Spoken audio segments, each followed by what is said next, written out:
Muito bem, Pedro. Então, esta foi a fala do presidente da Ucrânia, Volodymyr Zelensky, e agora eu volto com você.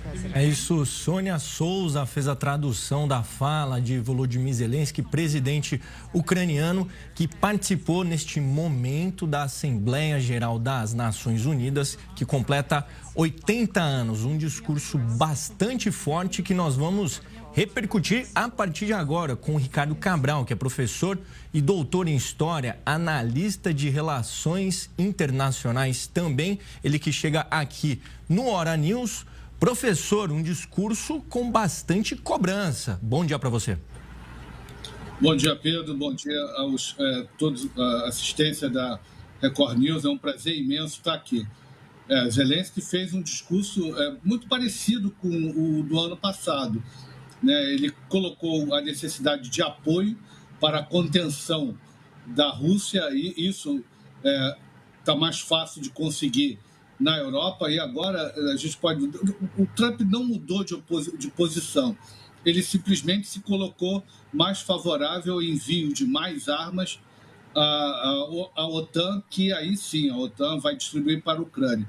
Mas os estoques, o problema para os ucranianos é que os estoques europeus e americanos estão muito baixos. Então, para fornecer a quantidade de armamento que é usada nessa guerra, que é uma guerra de alta intensidade, tem sido muito difícil, Pedro, muito difícil. Só para você ter uma ideia, os russos têm uma fábrica, eles têm várias, para produzir drones, esses drones Geran 2, que são uma versão do Shahed. Uma única fábrica produz 18 mil drones por mês. Resumindo, 600 drones por dia. Eles têm uma fábrica de mísseis que produz 1.200 mísseis por mês, ou seja, produzem mísseis Iskander-M, uma quantidade absurda de 40 por dia. É um negócio assim muito grande. Ontem a Ucrânia atacou a Rússia com 70 drones. Quando a Rússia ataca a Ucrânia, ela não o faz com menos de 500 drones. Então, são em menos de 40 mísseis. Então, quer dizer, a disparidade de poder é muito grande. Mas, no entanto, e aí vamos pegar de novo a fala do Trump, com isso tudo, a Rússia está ali se mantendo em torno de 30% de Donetsk, e os ucranianos conseguem segurar os russos sem ceder muito terreno. Os avanços russos são pequenos, são diários, mas são pequenos. E, professor, essa questão do Volodymyr Zelensky pedir uma pressão para países europeus também pararem de comprar o gás russo, também há uma pressão do presidente americano sobre isso. Como que pode ser que aconteça? Será que agora os europeus vão conseguir parar de comprar o gás russo, que é uma questão bastante complicada, né? Olha, hoje a Hungria, ontem mesmo a Hungria já, inclusive o Viktor Orbán já conversou com Putin, e principalmente com Trump. Com Putin pela necessidade que a Hungria tem de trazer petróleo e gás russo. Eles conversaram para manter o fluxo e, através da Hungria, a Eslovênia, a Eslováquia e a Áustria, e uma parte também vai para a Romênia, se abastecem. E ontem, o Viktor Orbán já tinha conversado com o Trump sobre isso. A Hungria não tem outra fonte, não tem como prescindir do petróleo russo. Ela não tem alternativas para isso. Então, é um problema da Hungria que se reflete em outros países. Eu não acredito, sinceramente, que alguns países europeus vão abrir mão do fornecimento de energia russa, sabendo que a principal crise, o principal elemento da crise econômica europeia foi a disparada do preço da energia. É muito complicado, Pedro. Veja só, e os americanos estão agora sancionando chineses e indianos, por causa do petróleo russo. Por quê? Eles importam uma quantidade enorme de petróleo dos russos e distribuem eles como se fosse petróleo indiano e chinês. eu acho que isso é uma prática, ok, os americanos vão tentar boicotar, estão tentando cercear esse movimento, mas veja, isso já acontece com o petróleo venezuelano. E o mundo e os próprios Estados Unidos não deixam de comprar nem petróleo russo e nem petróleo venezuelano, que chega com um certificado de outros países, como, por exemplo, petróleo venezuelano é vendido como se fosse brasileiro. E os americanos sabem e continuam comprando. Há muita hipocrisia nisso. O Zelensky tem uma certa razão em reclamar disso, né? Que já que querem fazer apoio, querem dar apoio para a Ucrânia, mas ao mesmo tempo fornecem os meios materiais para que a Rússia continue a guerra, né? Uma situação que é muito complexa, né? Afinal, a gente está falando sobre a energia, né? Muitos países dependem. Professor, uma outra fala que chamou a atenção é uma certa mudança de postura do presidente Donald Trump, dizendo que a Ucrânia poderia vencer a guerra e reconquistar o território que foi perdido. Qual que é o impacto de uma fala como essa? Olha, é interessante você ter trazido isso, Pedro, porque ele chamou a Rússia de um tigre de papel, né? Aí o Peskov reclamou, seu tigre de papel não, um urso. Aí eu falei, pô, é um urso de papel? Aí o Peskov continua dizendo, olha, a operação especial continua, nós vamos cumprir os nossos objetivos, e etc, etc e tal. Mas, na verdade, a Rússia tem dificuldades, a economia russa tá muito pressionada para atender às necessidades da guerra, ao mesmo tempo em que precisa manter a população. Existe um processo inflacionário importante, que até os próprios russos assumem. Putin vai aumentar o IVA, mais 2% para financiar melhor a guerra, né? Existe falta de pessoal para a questão da própria frente de batalha, como também da mão de obra para a reconstrução e a manutenção do aparelho econômico. Então, existe uma série de dificuldades para os russos se manterem numa operação especial que já dura 3 anos e 7 meses, né? Já tem 3 anos e 7 meses, e o avanço russo ele é muito aquém do que nós poderíamos esperar. Nesse ponto, eu concordo com o presidente Trump, que se esperava que a Rússia fosse ganhar essa guerra em semanas. E, no entanto, né, as dificuldades logísticas, as dificuldades da própria resistência dos ucranianos, né? Vocês estão mostrando aí as trincheiras, como é que elas mudaram. Isso aí é um M77 americano atirando, né? Então, quer dizer, tem muito apoio ocidental que permitiu a Ucrânia resistir, mas tem muita dificuldade russa, né, em embalar, vamos dizer assim, na guerra. E você veja, ele comentou a questão dos drones. O Zelensky ali ele cometeu um erro, né, porque quem começou com o uso de drones em larga escala e uso inovador de drones foram os ucranianos. Esse uso de pegar drone comercial, colocar explosivo e usar como... Olha, Pedro, é como se você tivesse um sniper no campo de batalha, porque o drone, né, ele abate o soldado, ele consegue abater um soldado. Então, esse uso inovador veio da Ucrânia. Isso abriu muito mais dificuldades para a Rússia. Veja, a Rússia teve que ir ao Irã, pegar um drone iraniano, o Shahed 136, né, usando ele muita quantidade. Depois eles começaram a fazer os seus próprios, com várias inovações.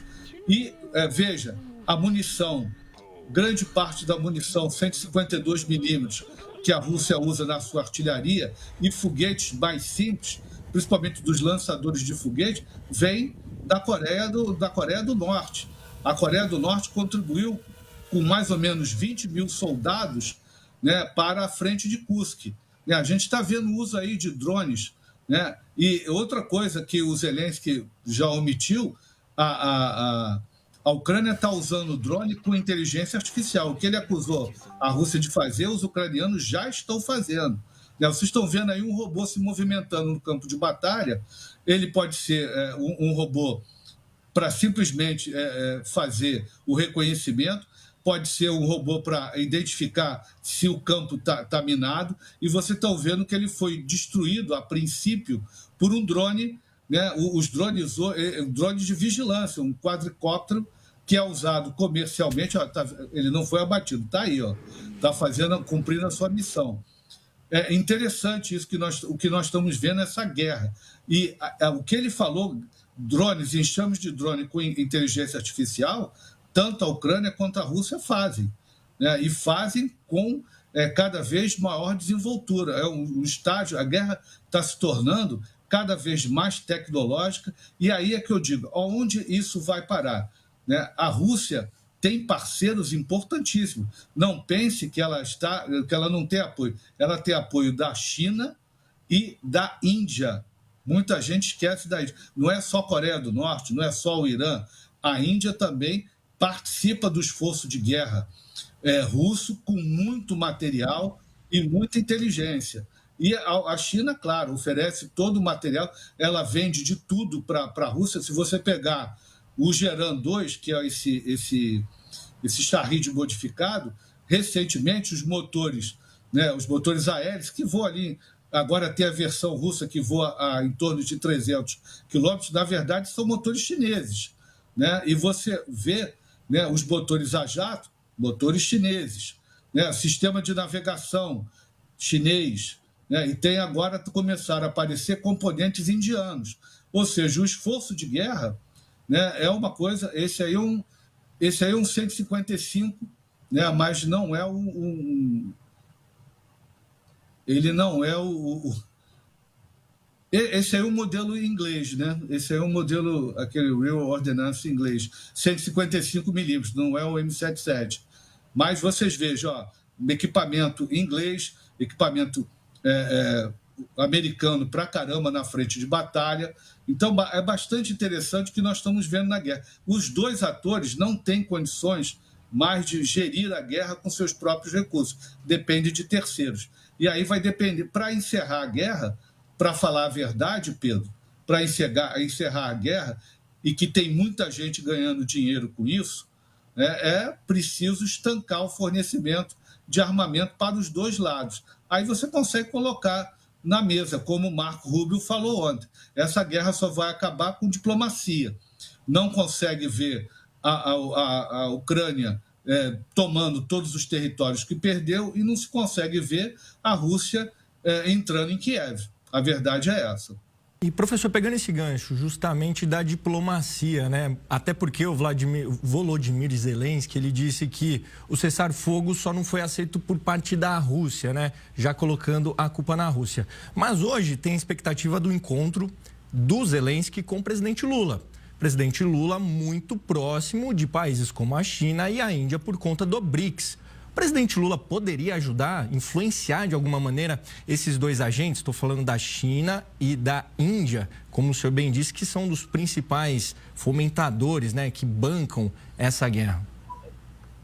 Olha, Pedro, o Lula vai ser um bom ouvinte, vai levar todos os recados, mas o Brasil tem muito pouco a contribuir, né? O Brasil, nesse ponto, a posição de neutralidade é uma posição interessante, nos interessa, né?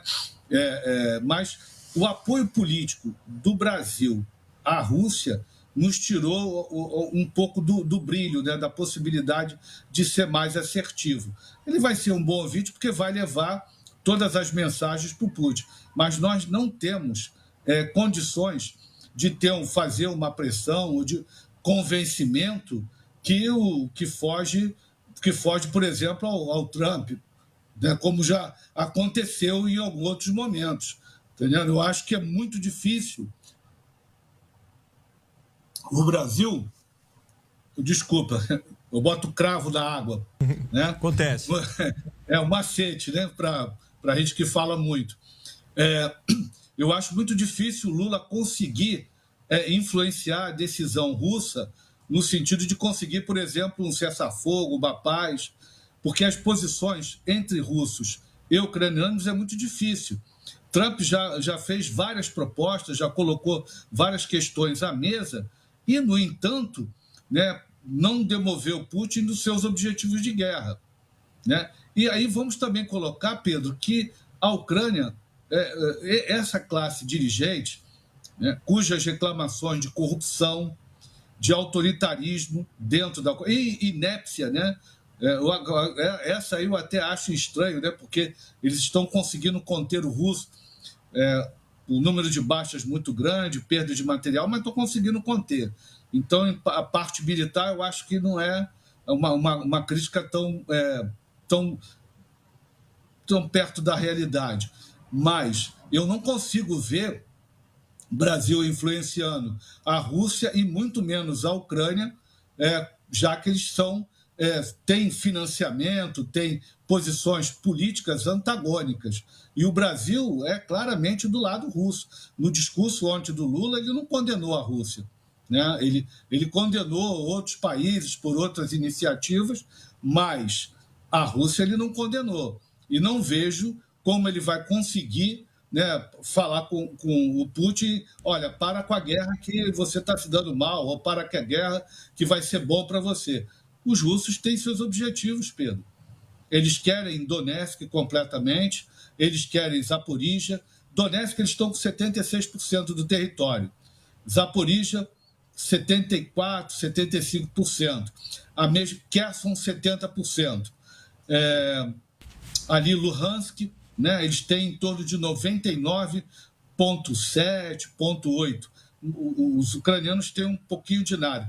Eles estão avançando ali em direção a Kharkov, uma cidade importante chamada Kupiansk, mas eles agora estão chegando numa linha de cidades fortaleza, né, que é Prokhovsk, Kramatorsk, né, essas cidades, Slaviansk, Krasnilman, essas cidades são uma linha de defesa que os russos já sofreram com ela em outros momentos da Ucrânia. Conseguiram derrubar uma linha, né?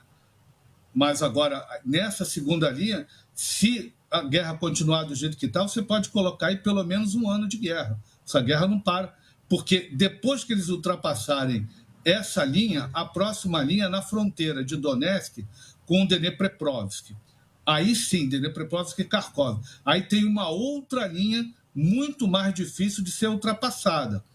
Então, os russos estão focando, eles estavam avançando ali no Oblast de Sumy e em frente a Kharkov para fazer uma zona desmilitarizada. Eles tiraram efetivos, né, tiraram tropas dessa região e para reforçar o seu sistema ali na Zaporíjia, para criar uma zona maior, né, uma zona de conforto maior. Eles estão indo em direção à cidade de Zaporíjia e aumentar as distâncias dos ataques ucranianos à usina, porque ali todo mundo, os ucranianos dizem que são justos. É mentira, são os ucranianos que estão atacando as instalações ao redor da usina de Zaporíjia, inclusive gerador de energia, centro de refrigeração, são eles que estão atacando.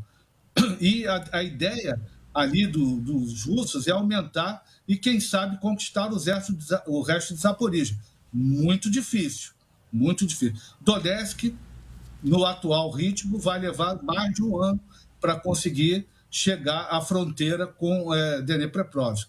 Zaporíjia, muita dificuldade, muito mesmo, muito difícil para o russo, né, avançar.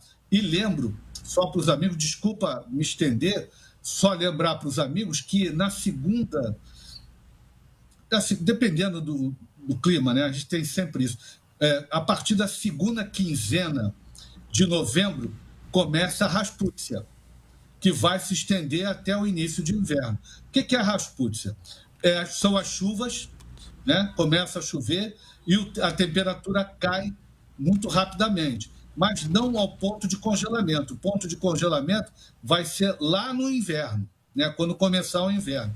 Então, a Ucrânia se transforma ainda mais, essa área, Donetsk, se transforma num lamaçal. A tendência das operações é reduzir-se e nós veremos, né, os russos fazem, historicamente, desde Pedro o Grande, fazem ofensivas de inverno. Nós vamos ver, como aconteceu nos outros anos, uma ofensiva de inverno russa. E por isso que eu não consigo ver, né, parada na guerra. Eu acho que muito pelo contrário. O Putin diz que tem 700 mil homens. A tendência, segundo os próprios ucranianos, é esse efetivo ir para quase 1 milhão de homens, né? Agora, para o inverno, talvez para a ofensiva de inverno, ou então para a ofensiva de primavera 2026. Veja como é que nós já estamos pensando em 26, uma possível ofensiva de primavera. E, professor, nesse sentido, me chamou muito a atenção a fala do Zelensky sobre o sistema de segurança que a Ucrânia montou e, principalmente, ele vendeu, ele anunciou ali como uma propaganda, querendo ou não, em meio à Assembleia Geral da ONU. Impactante, né, professor? Olha, os drones ucranianos são surpreendentes, né? Nós vimos, eles fazem ataques em profundidade. Só para você ter uma ideia, agora são 20, né? 20 refinarias, depósitos, grandes depósitos de petróleo, até mesmo poços de petróleo, foram atacados, né? Dos 38 que a Rússia tem ali, até 1.500 quilômetros da fronteira, né? 38 dessas instalações, 20 já foram atacadas, com graus diferentes, estão provocando escassez de combustível para o mundo civil, claro. As exportações se reduziram em torno de 15%, pode ser que se reduzam mais, por causa que você demora a recuperar, né? Então, isso já está acontecendo. Os ataques ucranianos em menor escala, né? Mas eles contam com um sistema de precisão muito maior. Com relação à defesa antiaérea, olha, vender defesa antiaérea não está legal, porque os ucranianos dependem de sistemas como o IRIS-T alemão, o Patriot americano, mas acontece que a quantidade de drones que os russos mandam, né, é uma quantidade absurda, né? Por exemplo, os russos, eles mandaram, a coisa de uns 3 dias atrás, 578 drones. Pelo menos 10%, ou seja, 57%, são drones Gebara, que são drones que é usado muitas das vezes para reconhecimento, normalmente para reconhecimento, mas com carga inerte, apenas para também chamar a atenção, como isca. E você teve mais de 500 drones atacando instalações ucranianas. E aí vieram mais 40 mísseis, a maioria deles Iskander, né? Mísseis mais simples, né? Mais baratos. Quando o russo tem um alvo que vale a pena, eles usam normalmente o Kinzhal, que é um míssil hipersônico, para facilmente penetrar as defesas. Você veja, os ucranianos, né, gastam, né, por mês o que Israel gastou em 12 dias. Só para você ter uma ideia, a quantidade absurda de mísseis que Israel usou em 12 dias, a Ucrânia gasta em 30. O Ocidente não tem como produzir isso tudo. Então, é uma peneira, o sistema de defesa aérea é uma peneira. Mas os drones ucranianos são ótimos. O sistema de guiagem deles, eles são GPS, usa os sistemas russos, o sistema Starlink, eles usam uma série de sistemas, tem contramedidas eletrônicas muito interessantes, voam a baixíssima altitude, conseguem ser muito precisos, tá? Esses drones de ataque, e eles agora também lançam mísseis, eles fazem mísseis, por exemplo, eles pegaram o míssil Harpoon, que é uma arma antinavio, né? superfície, né? Contra navio, e transformaram o Harpoon no míssil de terra, né? Eles agora lançaram o Flamingo, que tem mais de 1.000 quilômetros de alcance.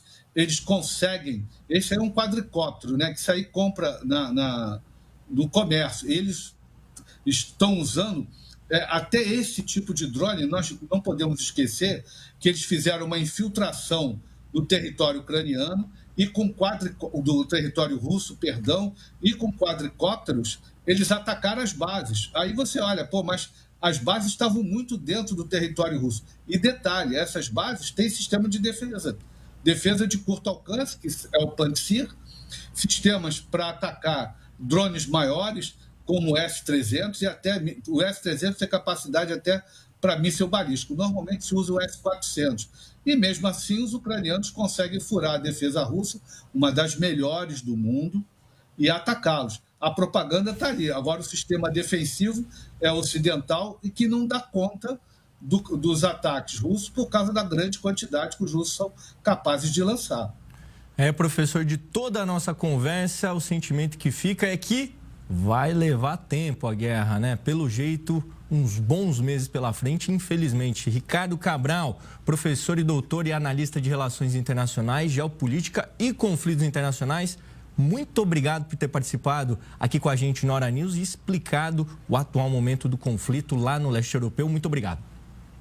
Obrigado, Pedro. Sempre à disposição. Um grande abraço para você, um grande jornal para todos.